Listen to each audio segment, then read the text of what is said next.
পাখি ও বোকা বেড়ালের কাহিনী।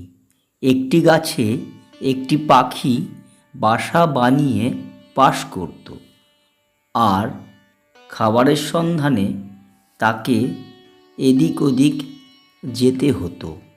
একদিন পাখিটির খুব জল তেষ্টা পেয়েছে।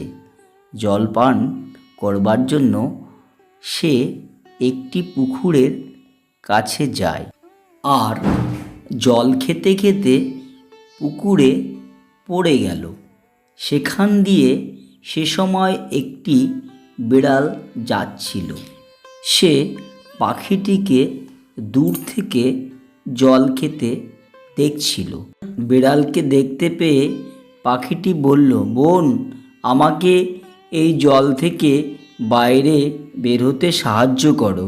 তখন বিড়ালটি বলল, তোমাকে আমি বাইরে তো বের করব, কিন্তু বাইরে বের করার পর তোমাকে খাবো।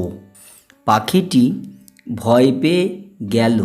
তারপর কিছু ভেবে নিয়ে বলল, ঠিক আছে, আগে আমাকে বাইরে বের করো, তারপর আমাকে শুকিয়ে নাও, আর তারপর খেও। তখন বিড়ালটি পাখিটিকে বাইরে বের করল, তারপর শুকোনোর জন্য মাঠে রেখে দিল। পাখি নিজের ডানা শুকোনোর অপেক্ষা করছিল, যাতে তার ডানা শুকিয়ে যায় আর সে নিজের প্রাণ বাঁচাতে পারে। আর বিড়ালটি অপেক্ষা করছিল কখন পাখিটি শুকোবে আর সে পাখিটিকে খাবে।